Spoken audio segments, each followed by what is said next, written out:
देखंतु मात्र आउ 50 रु 55 मिनिट समय परे फ्लाइट रे अणा जीवो दिल्ली रु भुवनेश्वर अणा जीवो पाखापाखी 11:25 मिनिट समय रे फ्लाइट आसी पहुंचीबो भुवनेश्वर रे एवं भुवनेश्वर रे जो प्रक्रिया रही कार्गो रु अणा जीवो पार्थिव शरीर एवं शरीर अणा जीवा परे गाँ को अणा जीवो। एबे आमे अछु सेई नुआ गोपालपुर गाँ रे तांको घरे एबे भी ताला पड़ीची जहाँ आम पाखे सूचना रही जे माँ से पाखापाखी तांको परिवार स्वजन को घरे ही रही अपेक्षा कर रही केतेबेले तांको झीयंकर पार्थिव शरीर आसी पहुंचीबो।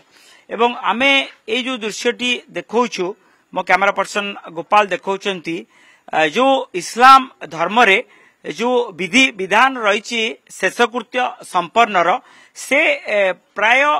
समस्त प्रकार प्रस्तुति शेष हो गलानी एवं जेतिकी समय गडुची प्रतिटी स्थानीय बासिंदा मनरे मध्य उत्कंठा कारण प्राय 15 दिन धरी देखि पारि नांती पीड़िता झील को देखि पारि नांती किंतु झीर मर शरीर आसिक पहुंचीबो जो गाँ माटी रे झील दिने खेलुथला बुलुथला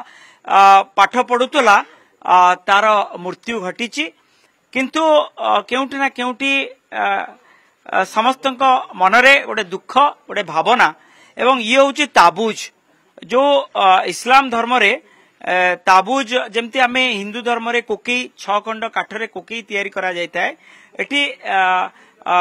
माने ताबूज प्रस्तुत होई अछि जोटा कि प्रत्येक शवधारा को नहीं आपणकर जाई थांती जो जगह रे माने पोता जाई थाए से जगह को निया जाई थाए एवं मो कैमरा पर्सन गोपाल को देखेबी ये गोटे गुप्त गृह जो गुप्त गृहटी प्रस्तुत करा जायछि एवं एई स्थान रे जेतेबेले मृत शरीर पार्थिव शरीर आसी पहुंचीबो ए स्थान रे रखा जीवो केवल महिला माने ही ए भितरे रहिकिरी गुप्त कार्य करिवे जर स्नान विधि सब रही कौनसी पुरुष व्यक्ति विशेष केही ए स्थान को आसीबे नाही एवं जेतेबेले ए समस्त विधि विधान शेष हबो तेतेबेले ताबूज को अणा जीवो माने पीड़ितांक मृत शरीर को ताबूज को अणा जीवो एवं ताबूज एभली भाबे थिबो जेमती मृत शरीर हलिबो नाही कारण हलिले काले कष्ट हबो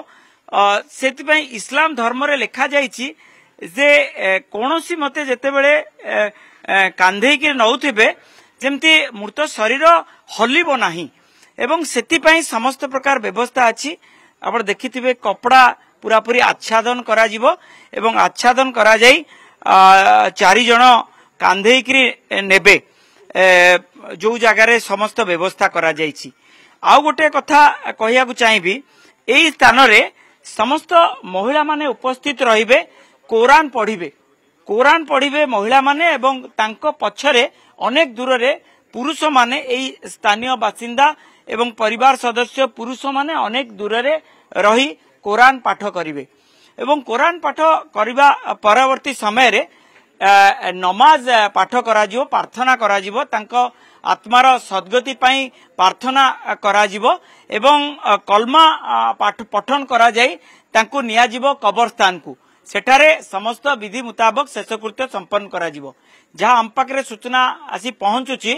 प्राय 11:30 रु 1 घंटा समय लागिबो भुवनेश्वर एयरपोर्ट रे एवं भुवनेश्वर एयरपोर्ट रु एठी पाखापाखी 1.5 घंटा समय लागिबो प्राय 1:30 समय रे आसिकिरे एही स्थान रे पहुंचिया परे समस्त विधि विधान करा जिवो एवं परिवार स्वजन माने आसिकिरे एही स्थान रे पहुंचिबे। आमे देखुछु स्थानीय बासिंदा माने जो एही अंचलर समस्त प्रस्तुति रहिचंती एवं कहि परिबा प्रस्तुति प्राय शेष पहुंचिछि किंतु ए पर्यंत